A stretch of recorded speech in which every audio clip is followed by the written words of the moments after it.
When the likes of British royal dynasties are thought of, many school curriculums teach them we know quite a lot about the Tudors with Henry VIII, or the Normans with William I and Bernard Hastings, or perhaps the modern Windsors with Queen Elizabeth II, foundation of the Commonwealth, King Charles III. However, I think there's always one dynasty in my mind that is often left out, and really never has served its justice. That is the Plantagenet dynasty, started in 1154 with Henry II, all the way up 1485 with the fall of Richard III, Battle of Bosworth. I'll be taking you on an 8-part series over 331 years of history, looking at Henry II, Richard I, John, Henry III, Edward I, Edward II, Edward III, Edward II, Henry IV, Henry V, Henry VI, Edward IV, Edward V, Richard III. 14 monarchs to go through, from civil war and chaos to another civil war, battles, 100-year war, and lots of internal affairs, so to say the same. This is the Plantagenet dynasty. England's root as a global power was cemented by these people. An Angevin empire, a kingdom, and warfare, to the collapse nearly of defeat. This is the Plantagenets, a warrior dynasty. Please enjoy the series.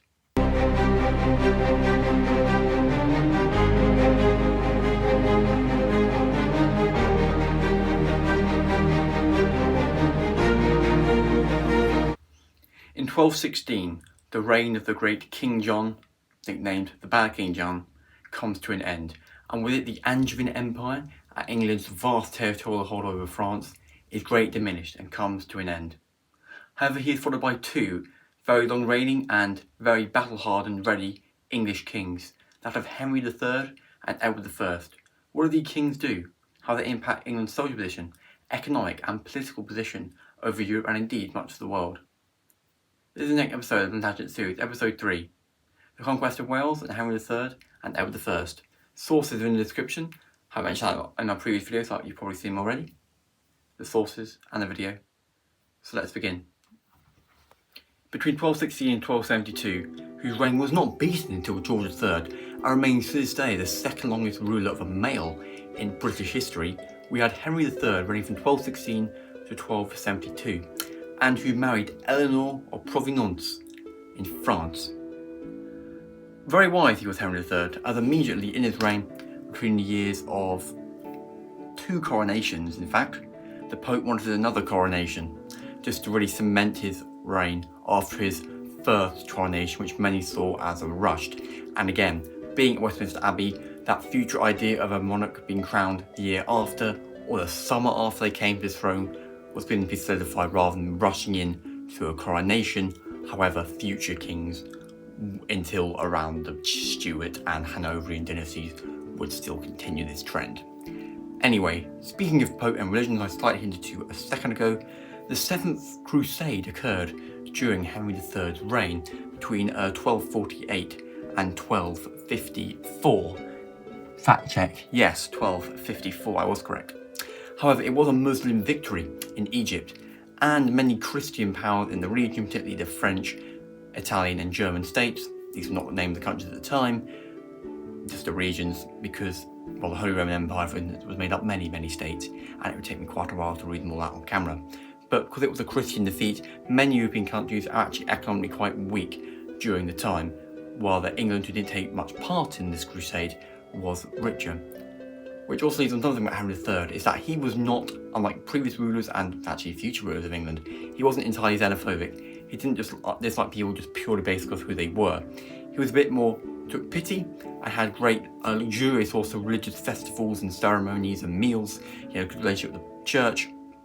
And he liked giving to charity. He was very charitable. He liked giving money to poorer people, even to local nobles. He believed in a very sort of, a whole round circle society. You sort of, not as a strict feudalistic one.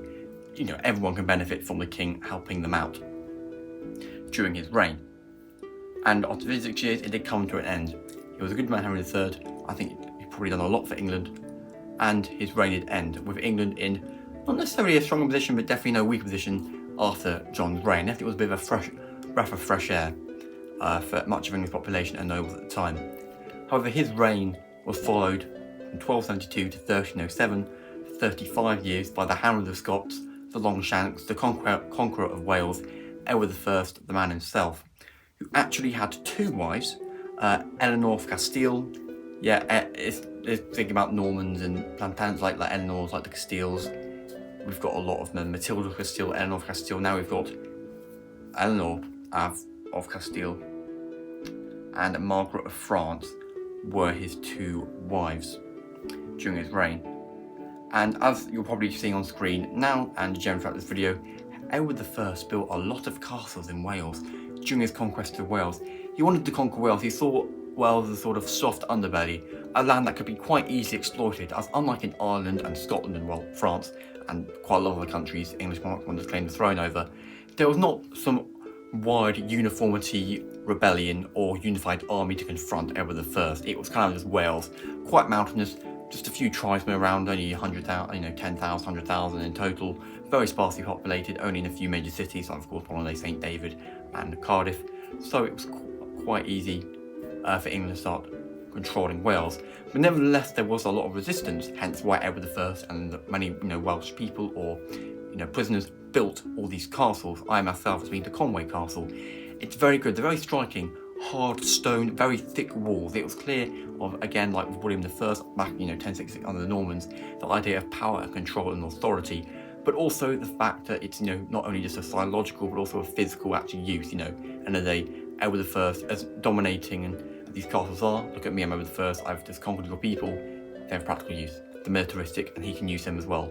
Again, England's army size is now increasing and with more proper training and actually uniform units, which came in useful as during Edward I's reign he also, hence the name Hammer of the Scots, did attack Scotland, noticeably in 1296 during one of the Scottish Wars of Independence, which was at the Battle of Dunbar on the 27th of April 1296, like I said, during one of the Scottish Wars of Independence.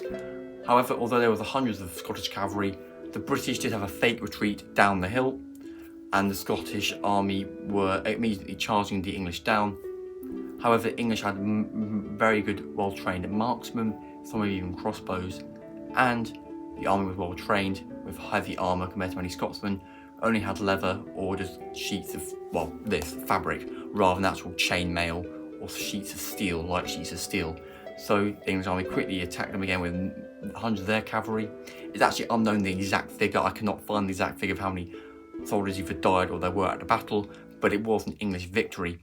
And following the battle, the King of Scotland did begin talking with the first about peace, and Scotland was fairly subdued and submissive for many decades to come over England in terms of a direct battle or threat to the English throne. And in 1307, as we enter the 14th century, Edward I has done his conquesting and died. So, after a bit of turmoil in the Kingdom of John, the next two kings in our dynasty of the Plantagenets, Henry III and Edward I, socially, economically and politically strengthened England, made them richer, but also, like we saw Henry III in charity, a newer side of monarchy, a bit more contemporary. The idea that it can be on the same level as people, and that image of England claiming the Scottish and French thrones, and later thrones over Ireland, still have not gone away, and they continue to be there, and many more wars and battles were to come. And soon, just 30 years later,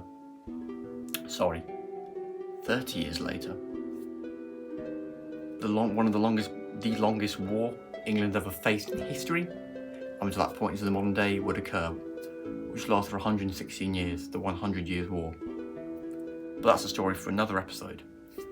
Thank you so much for watching. If you enjoyed it, please check the sources down below. If you want to do some further reading, it's all in the description box, comment section. Thank you for watching. Goodbye.